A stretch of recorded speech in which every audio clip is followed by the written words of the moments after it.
Te pierwsze lata w Krakowie to jest kombinacja bardzo różnych rzeczy, bo miałem wtedy sporo ciotek i wujów w Krakowie i byłem dość, mimo że miałem ten ostry konflikt z rodzicami, że wygrałem moją walkę o Kraków, to jednak byłem posłusznym synkiem i jak moja mama mi zawsze mówiła, no musisz odwiedzać, musisz tą ciotkę odwiedzić, tego wuja odwiedzić.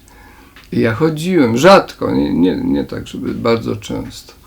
Chodziłem na takie popołudniowe herbatki, gdzie były suche herbatniki i mokra herbata.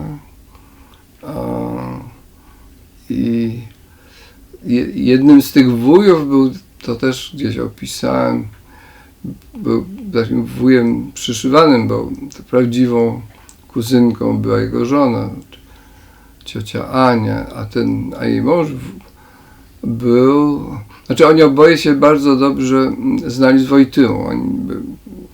Wojtyła jako młody ksiądz, jako wikary u świętego Floriana, był podkarmiany przez moją ciotkę, ale ja go nigdy nie spotkałem, tylko ja chodziłem jakby śladami, wiedziałem, że tam jest taka znajomość, no ale wtedy kto wiedział, że Wojtyła będzie papieżem? Znaczy ja na pewno nie wiedziałem.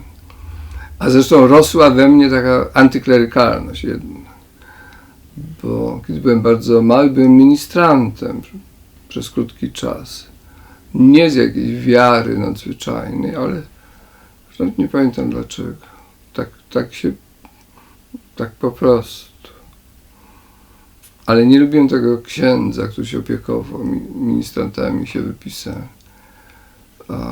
I może to był początek pewnego antyklerykalizmu.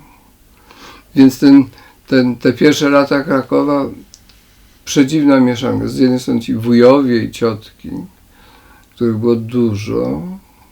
Oczywiście nikt z nich już teraz nie żyje, nie wiem, dostały młodsze pokolenia częściowo. To jest świat uniwersytetu, gdzie jestem niezłym studentem, ale to robię tak, że na odczepnego, bo mnie to tak bardzo